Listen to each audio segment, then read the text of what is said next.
Hey, what's up guys? JB here. So I did a video a few months back with my overall take on Mastery 2 abilities, kind of looking ahead into the future at those first few batches of Mastery 2s and kind of seeing who were the winners and who were the losers among those units. And you know, we're finally getting to the point here very, very soon where we're actually going to be caught up on all of those units that I initially looked at. We should actually be getting King Curry's Mastery 2 here very, very soon in Global. Now, first of all, if you haven't actually seen that video, I will put a link above to it, so definitely check that out if you haven't already. But in my video today, I'm going to be once again looking ahead into our 4-month preview into the Japanese side and give you my view on all the forthcoming Mastery 2s. You know, so with that said, you know, let's just jump right into it. And just like last time, we're actually going to start with my big winners.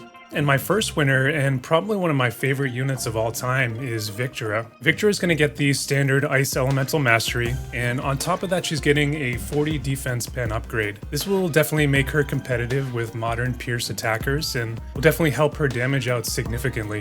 One of her big problems was definitely getting shut down by high defense targets in the past. On top of that, she's going to get what's actually a pretty incredible upgrade here, and that's going to be 1 stack of Mirage that's always in effect. And what Mirage is if you've played Laswell before, it's essentially what he does. It gives you a 1-hit 100% barrier against any kind of damage. The incredible thing here with Viktora now is that she's actually going to be having that on by default. It's always going to be on her until it's either dispelled or used up. So this is going to be a huge upgrade for her. You know, Viktora can be really disruptive with her limit break. It brings that high chance to charm. She just needs to be able to get into a position to actually use it. So this is essentially giving her, you know, a 1-hit get out of jail free card as she's sort of sieging in on the enemy. If she happens to, you know, take any sort of splash damage, especially magical damage, you know, in the past that would definitely chunk her down quite a bit or sometimes even kill her. So great all-around upgrade here for Viktora. You know, I think it definitely makes her a lot more usable. And she's definitely my first big winner here when it comes to this next series of batches for Mastery 2s. Okay, next up we have Kitone. And again, we're going to get that standard Elemental Mastery here. You know, Kitone was one of our first banner units, so she came out well before those were instituted on any of the units. And in Kitone's case, you know, because she has Drain Force, any little bit of HP that she can get is a massive upgrade for her, so that already is going to be a good start. On top of that, she's getting a nice quality of life upgrade here, and that's a 20% decreased AP consumption. And that really has great synergy with the EX upgrade that she got previously, with that acquired AP up passive that she has. So it just really makes her an extremely AP efficient unit and one that you definitely don't need to run bells on whatsoever. Now, saving the best for last here on Kitone, she gets probably one of the better upgrades that I've ever seen when it comes to Mastery 2s, and that's an inherent Immortal Spirit buff that she always has on. Now, what it doesn't actually show in WoTV Calc is that this effect is always on her as long as one condition is met, and that's that she's above 70% of her HP value. What's kind of crazy about that, though, is that, you know, you can do fatal damage to her, that Immortal Spirit is going to proc. Kitone can turn right around and use her Drain Force ability and be right back above 70% HP again, and that Immortal Spirit effect is actually going to be reapplied to her. So this is just going to make a crazy sort of unkillable Kitone, and this is really just going to make her even more of a manual PvP monster than she already is. But I can definitely see her being super annoying and really hard to kill in auto mode as well, especially with all of those lightning teams out there and more to come in the future. So huge winner here for Kitone. I absolutely love this upgrade that she got. Alright, and here we have Ruin Sterne, you know, one of our first 100 cost units in the game, and definitely one of the best damage dealers in the game that we had for a very long time after he was released. He's been out of the meta now for quite a while, but you know, he's still had spots where he's been very good and definitely viable in the game since he got his EX. He's getting a massive upgrade here though. First, he's getting 20% slash penetration, so just making it a little bit harder now to stop his damage. But you know, perhaps more importantly, between the Elemental Mastery for Dark that he's getting and this second 20% HP buff, he's getting an increased 30% total hit points. That's going to be almost another 1,000 on top of what he has today on Global. That's definitely a big upgrade for him, and will allow him now to be built in a way where he can definitely take 1 or 2 hits and keep going. The biggest thing though that he's getting here is actually another upgrade to his survivability, and that's actually the same upgrade that Viktora got with that 1 stack of innate Mirage. And again, you know, this is always on until it's used up or dispelled, and actually if he makes it through a Guild War attack, it will be reapplied to him for the next battle as well, which is actually really really cool. So this upgrade is really quite substantial here for Sterne. You know, Sterne's hazard render to this day is a very scary attack and one of the better damage skills, you know, in the game. So definitely watch out for this guy once he gets his second mastery. You know, this is a huge upgrade for him. Better survivability, you know, better damage. He's going to be very usable, and I think this is really exactly what he needed. So big mastery winner here for sure when it comes to Sterne. All right, next up we have the Thunder God himself. And in my opinion, of all the Final Fantasy Tactics units, you know, he definitely got the best second mastery. And he's definitely coming out a big winner here among some of the better masteries we've seen in the game to date. I mean, just look at this wall of text here for Orlandeau. You know, he's going to get 30 defense penetration. You know, he didn't actually have any before, so that's already going to help him there quite a bit. I definitely want to note though that it is a tick below most modern damage dealers, but he does have access to defense breaks in his kit, so you know, I think he's actually going to be in an okay spot there. But you can see here with the other upgrades, you know, they're definitely leaning into more of that bruiser nature, and that's because he's getting a bunch of resistances here. You know, you can see he has 10% to slash, 15% to missile. More importantly, he's getting 15% to magic, which was definitely always his Achilles heel in the past. He's not done there yet though. You know, he's actually getting a skill upgrade here as well, and that's on his limit burst. And you know, while this was always a great attack in the past, you know, it had that huge diamond area of effect and the haste that it would apply to yourself. I do remember, you know, on occasion turning this off simply because it drained so much AP from Orlandeau. You know, it actually cost him a massive 58 AP to use it. So the first thing that skill upgrade is going to do is it's going to bring that down in line with most other modern damage dealers with the 43 AP cost on the limit burst. So that already is going to make it much more usable. In addition to the haste effect, it's actually going to give him 2 additional buffs. And the first is a 50% debuff resistance, as well as a 25% reduced AP cost for any subsequent attacks. Very nice upgrade here. That 50% debuff resistance is going to make it very hard to stick elemental or attack type debuffs on him. And any of his subsequent attacks are now going to be much cheaper for him to cast as well. So overall, I love this mastery for Orlandeau, and he's definitely coming out a big winner here for Mastery 2s. Okay, last of my big winners here, but certainly not the least, is Charlotte. And this upgrade takes what was already an incredible tank, definitely one of the best that we have in the game, and in my opinion is just putting her over the top and in the conversation for what may be the best tank in the game. First off, she's getting a huge hit points upgrade here with an additional 25%. And this was definitely much needed here when it comes to Charlotte. You know, her base HP is actually quite a bit below some of the other top tanks in the game. So she'll definitely now be in a much more competitive spot. More importantly though, when it comes to auto tanking, is that she's getting that 5 innate hate. So you're no longer forced to use Vow of Love or the Producer's Bow Tie to get that initial hate effect and draw the enemy to her right away. And really, you can't overstate how valuable that is because that initial hate actually can't be dispelled. So you're at least going to guarantee that those first few attacks of the battle are going to be directed her way. And you know, that alone actually would have been a pretty good and solid upgrade for her, and I think most of us would have been pretty happy with that. But they're actually not stopping there. They're actually giving her more. And what they've done is they've given her a skill upgrade, and that's to her Attract Wall skill.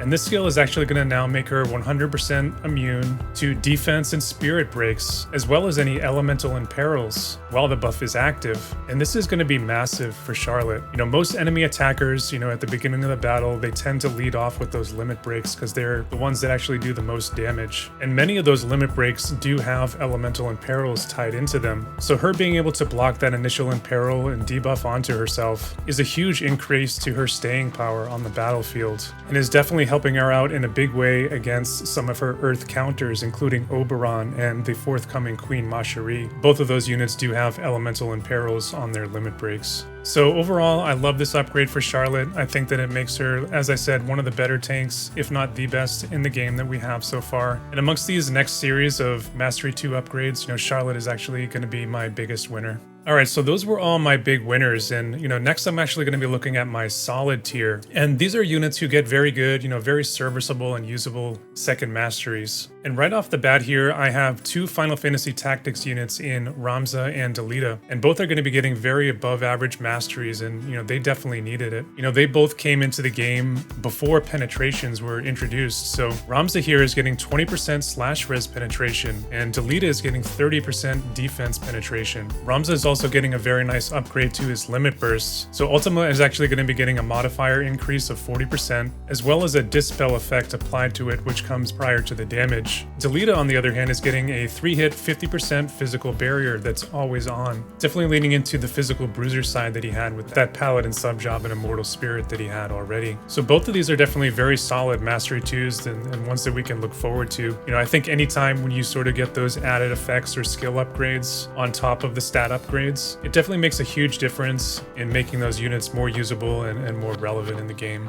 Not to be outdone, I do have all 3 Final Fantasy X units here as well. And you know, these units were actually already in a pretty good spot when it comes to cost 80 units. You know, I think all 3 of them were in the conversation for some of the better cost 80 units out there. And all 3 of them are getting very nice serviceable upgrades and just bring their viability up, you know, a tick or two. Notably here, Yuna is getting a much needed 20% cast time reduction innately. And along with her passive that she already had, this is going to bring her into the 2-tick heal zone, which will definitely help her out quite a bit. I think one thing that we saw over the past year is that as units are getting faster, and especially now with more agility cards being used as main and secondary VCs with the additional slots that we have, her heals would often come out too late. So I do actually like this sort of targeted upgrade here for Yuna quite a bit. On the other hand here, Tidus and Auron are both getting very nice damage and survivability upgrades. Auron is actually getting an upgrade to his Limit Burst, which is going to apply a 50% all damage barrier to himself. And Auron was actually already a pretty decent bruiser, you know, especially when it comes to magical scale damage. So I think that fits in with this kid really well. And, you know, his attack stat is one of the highest in the game. So adding on that 30% slash res penetration on top of that is a very nice upgrade here for Auron. Tidus is actually getting that 30% slash res penetration as well. And he didn't actually have any innately, so that's a big upgrade for him. In addition to that, he's getting 10% more missile resist and slash resist, both of which he was actually pretty strong against to begin with. And, you know, he has that Paladin sub-job, he has access to a barrier, so he can actually, you know, physical bruise a little bit. And again, I think that these upgrades are definitely bringing them even further into that conversation of best cost 80 units that we have available to us in the game. So I definitely like these upgrades quite a bit. A couple other notable ones here, and I really like Laswell. You know, he's a really good unit already, and he does a ton of damage. So him now getting access to that 40% slash res penetration is a very big upgrade for him. It's going to make it even harder to shut down this guy's damage, and definitely makes him competitive, you know, even amongst the most recent slash damage dealers that we have. On top of that though, he's actually getting a very nice passive upgrade here as well. And that's anytime that he crits, he's going to get 10 AP restored back to himself. So this is essentially, you know, Cloud's Soldier's Honor buff, and he's just going to have that on all the time. And Laswell is a unit, you know, with pretty decent dex and actually a pretty nice base crit value. So that's definitely something you can build around and make this very reliable, something that you can actually count on. And you know, Laswell's vision card actually gives him some acquired AP. So I think this puts Laswell in a spot where he can definitely think about, you know, maybe foregoing bells and still be in a very healthy AP efficient spot. So very nice upgrade here for Laswell. All right, so next I wanted to highlight what are, in my view, some of the best mastery upgrades that we're seeing towards some of the lower rarity units. And first up here is Mustadio, and he's coming in with that 25% resist to stop for his Earth allies. Definitely one of the better ailment resists to have, especially looking into the future. You know, we have a couple of units that will be coming into the meta that do have AoE stop effects, notably Dark Fina and the return of Agrius. On top of that though, Mustadio is actually getting a 40% innate counter block chance. So pairing that with a Trust Stone ability, he's actually going to be able to cut enemy counter chances by 60%. He's also getting a huge 30% innate accuracy increase, along with an additional 1 passive range. In my opinion, you know, Mustadio was already a great unit, just sort of in need of level 120 stat upgrades.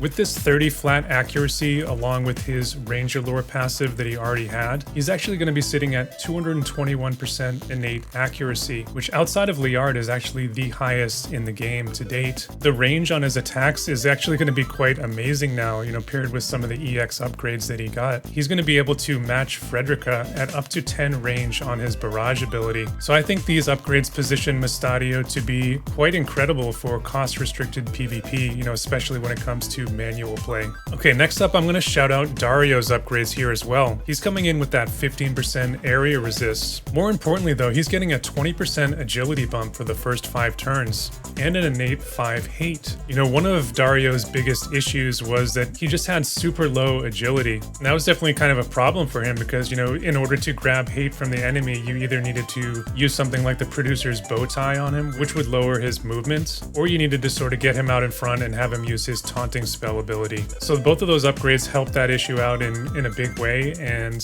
I think position Dario to be one of the better MR tanks out there. All right, last one I'll highlight here is Fina, and I think they were really spot on here with the sort of targeted upgrades that she received, just giving her a bit of a nudge, you know, in two areas where she tended to struggle. Now, first of all, she's getting the 10% HP and 25 blind resist to her allies. You know, today in the game, we actually don't see very much blind status effects, but we do actually have Leela the Bold coming into the game this week. Her limit burst has a very high chance to apply blinds to the enemy. So I think this is a very important point to consider here for Fina. Where I think they really nailed the upgrade here, though, is that they're giving her 20% increased accuracy. And you know, Fina with only 180 innate luck really needed this. Honestly, she actually could use a bit more, but you know, every little bit is definitely going to help her out. She's also getting 20% reduced casting time on top of that, and this is going to take her superior healing skill down from a 4-tick cast down to a 3-tick cast, which is definitely a very nice upgrade for her. You know, similar to Yuna, she definitely tended to miss some of her heals from time to time. So if you actually combo this with maybe a speed cast TMR, you can even bring that skill now down to a 2-tick cast. So a very solid upgrade here for Fina in my opinion. All right, so here were a few upgrades that I think I was just a little bit underwhelmed by, and units that I think maybe just needed a little bit more love. And first on my list is Agrius. And if I'm looking at this upgrade here in a vacuum, for a unit that came out in the first 6 to 9 months of the game, you know, this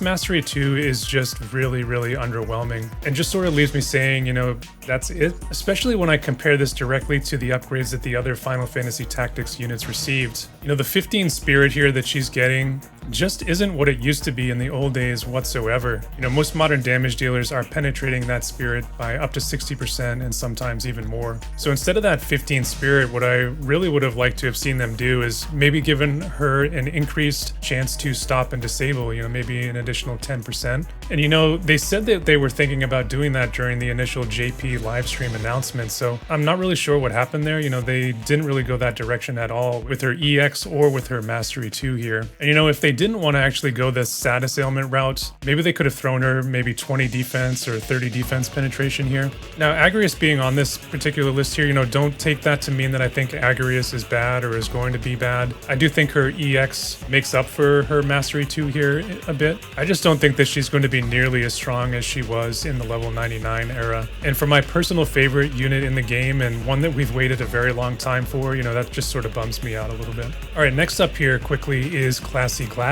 And this upgrade on paper is actually pretty decent, you know, for a more modern unit. The problem is, you know, she's never quite had enough to justify her 100 cost in my view. And I don't think what she got here in her Mastery 2 is quite enough to put her on the tier of other modern mages. For one, even with that 10 area resist that she's getting here, she's still going to be putting the glass in Glassy. So I really would have preferred her to get maybe an innate barrier or maybe some more hit points, especially like some other units we're getting, instead of that magic upgrade that she gets here. I do really like what they did with her Rending Fangs ability and giving that the barrier break. So her upgrade is actually, you know, pretty close to being maybe in that solid tier for me. But again, though, I think that she just needed a little bit extra, you know, especially being a 100 cost unit. Okay, next up on my list here is King Mont, and you know, there's really not a lot to say when it comes to his Mastery 2. You can see here he's just getting one upgrade, and that's 10% all element resist. And you know, while that's actually a pretty nice single upgrade, he definitely needed more than this. Maybe something like Protect or Shell for the first 3 turns of battle, or maybe even some damage type or defense penetration to lean into that bruiser side that he has. It could have even maybe given him 10% increased chance to disable, and I think that would have fit into that disruptor playstyle that he also can have. As it is though, you know, I don't think this upgrade is going to bring him back into the conversation for best tanks in the game. You know, he's decent, he's fine, but I think when you compare this upgrade to what some other units got out there, especially when you compare him directly to Charlotte, who not only is a 90 cost unit, but was released after King Mont, I think this upgrade just really pales in comparison. On that same note, Rain here, and you know, before I go on, yes, you know, 3 of these units are fire units, which is just kind of a big oof, you know. Fire actually did not need anything else going wrong for them, in my opinion. But, you know, Rain's upgrade here on paper, you know, it's fine, it's pretty good.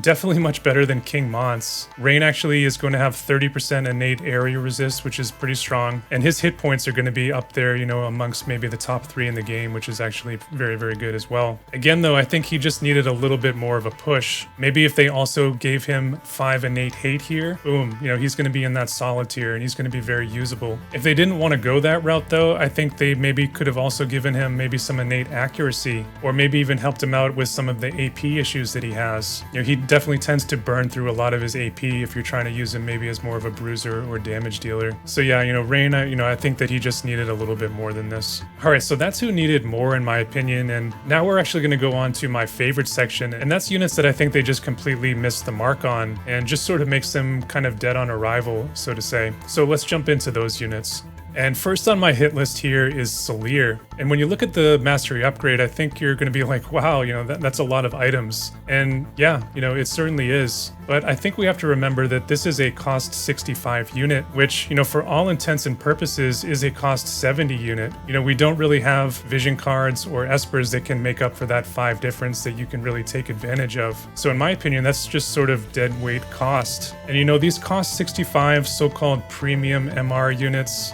they stopped making them very quickly, and I think we're just sort of a failed experiment in my opinion. So the upgrades here for Salire will definitely sort of make her maybe a little bit more of a competent damage dealer, but I really don't think that's really what she needed. I don't think that she needed this increased magic value or magic attack. If they wanted to make her a more competent damage dealer, they would have given her spirit penetration instead. She also badly needed some reduced casting time on top of that. Her black mage main job is simply just one of the worst in the game. It brings absolutely no support or good buffs. The last upgrade that she got here, I do kind of like the design space they're exploring here, and she's going to get guaranteed hit for the first 3 turns in battle. And that's very interesting, but the problem with it is you're really only going to be able to count on maybe a guaranteed hit for 1 or 2 turns. And that's because, that buffing phase in battle is going to last a minimum of 1 to 2 turns in most scenarios. So for that buff to really be usable and relevant, I would have preferred it to be a 5-turn buff, or maybe just give her a flat accuracy bump instead. At the same time, turn this into a cost 50 or 60 unit to rebalance it, and then maybe Salire is worth looking at and talking about. Until then though, Salire is going to rest in peace. Her TMR is going to live on. That 20 magical man-eater accessory is pretty nice, especially for Ibarra. Okay, next up, Meriluke. And here's a unit, if there ever was one, that just really has never been in the conversation of a unit that you would ever bring into a PvP battle. And mainly that stems from her jobs. Top to bottom, she has 3 of the worst jobs in War of the Visions. Main job, Monk. Rip, sub-job Knight, double rip, sub-job Green Mage, triple rip. So yeah, no matter what they do, it's just so hard to be gung-ho and excited about using this unit. I don't really think that she fills much of any niche right now. The range on her attacks has got to be one of the worst in the game. So I really wish that Gumi with her upgrade maybe focused on that aspect of her kit, maybe giving her some additional mobility or fixing some of her skills to give them some additional range. I think that would have been a lot more useful for Meriluke. So yeah, I think they just completely missed the mark here with this upgrade, and unfortunately it's on a unit that really couldn't afford any more misses. So sorry Prodigy, Meriluke is going to rest in peace, and really I should say she's going to continue to rest in peace, because I just can't see anyone really using this unit in a serious way, so she's going to remain in the bucket of meme or fun factor, and that's really been the case, since her release. Alright, next up here is going to be Vadim, and Vadim, what a long and hard road it's been for this guy. The one good thing I can say about this unit is that for an SR unit, he actually has pretty decent starting evade. And maybe if Lightning had some tools to sort of build around that capability, he might be somebody that you could consider for cost-restricted PvP. Outside of that maybe happening in the future, I really can't see much of a reason to use this guy. If you look into the EX treatment that he got on the JP side, it has to actually be one of the worst ones that I've seen. So it's actually no wonder that Gumi has actually forgot to release his EX to global, which should have been done actually many months ago. And honestly, I would be pretty embarrassed to release it too. So Sasaki, I'm sorry my friend, but if Gumi ever gets off their hands and digs this guy out of his grave to finally give us his EX a year late, we're just gonna have to throw him right back in that grave because, this guy is resting in peace permanently. Alright, so we're gonna end this video again maybe with a little bit more of a controversial one, but hear me out on this one. Vinera was an incredible unit when she was released, one of the first units in the game to have defense penetration innately, and for a long time she was also one of the most evasive invasive units in the game as well. And she got a pretty good EX, and there's definitely been spots, where she's been viable and very, very good since she got it. And that's where Vinera is really quite different from the last 3 units that we looked at, all who were bad to begin with and are going to continue to be bad. And in Vinera's case, with her Mastery 2, she's getting a very minor increase to her evade at 5 evade, and she's getting what amounts to be a very small damage increase as well with that 15 slash attack. And sort of doubling down on these things that she was already very good at, I don't think is what she needed at all to be sort of relevant again and be part of the meta conversation. What I think she needed is something to help her survive, maybe a 100% barrier or immortal spirit like we saw with Ruined Sterne or Kitone. So I think when you compare here what Vinera is getting to not only those peers that we looked at earlier in the video, units that were released, in or around the same time as Vinera, but also when you compare her to the current top-end evade meta at large, all those top evade units are coming in with survival tools, things like Reflex or the aforementioned Immortal Spirit or Re-Raise. I think this mastery here just pales in comparison and is going to knock her down a few pegs below all of those other evade units. And I think even more so, when you look at the level of accuracy that many units are able to achieve. And Vinera not having those survival tools to fall back on just kind of puts her in a tough spot in the game. And for that reason, Vinera here is going to be resting in peace. The Dark Summer was certainly very, very fun, but that was almost a year ago at this point. All right, guys, so that's a look into most of the masteries that we're going to be seeing over the next 4 months or so. And I do want to say, just like in the last video, this is very much, my view through that PvP lens. If I roasted your favorite character, I'm sorry, but I think I gave some reasons, as to why those are my opinions. So hopefully, that's enough. But if you agree, or you think I missed the mark, definitely hit me up in the comments down below. I'd love to hear about it. If you're super excited about any of these EXs and you can't wait till they come to global so you can use those units again, definitely let me know about that as well. If you enjoyed the video, give it a thumbs up, subscribe to the channel, help us grow and be notified of my future videos. And that's really all I have to say for today. So as always, stay safe out there, and I'll see you guys in the next one.